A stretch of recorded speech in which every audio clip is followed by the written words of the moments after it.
എനിക്ക് 19ാമത്തെ വയസ്സിൽ ഒരു എയർപോർട്ട് ജോബ് കിട്ടി.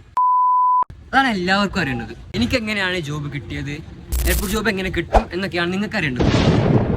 ഞാനടക്കം ഒരുപാട് പേര് ആഫ്റ്റർ ഏവിയേഷൻ ഏതെങ്കിലും ഒരു കോളേജ് ത്രൂ ആയിരിക്കും ഇവിടെ എത്തിയിട്ടുണ്ടാവുക. ബട്ട് എപ്പോഴും അവർ ചെയ്യുന്ന ജോബ് നല്ലതാണെന്നില്ല. കാരണം നിങ്ങൾക്കറിയാത്ത ഒരുപാട് സ്ഥലങ്ങൾ എയർപോർട്ടിനകത്തുണ്ട്.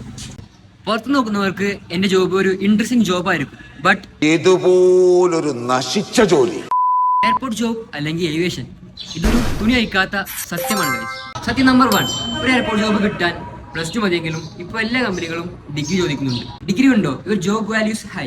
ദെൻ ഒരു സാധാരണ എയർപോർട്ട് ജോബ് കിട്ടാൻ നിങ്ങൾക്ക് ഏവിയേഷൻ കോഴ്സിന്റെ ആവശ്യമില്ല.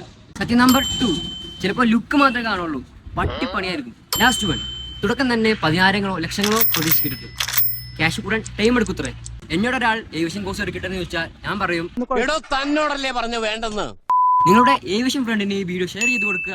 അടുത്ത വീഡിയോക്ക് വേണ്ടി വീഡിയോ സേവ് ചെയ്ത് വെക്കുക, ഫോളോ ചെയ്യുക. അതുവരെ ബൈ.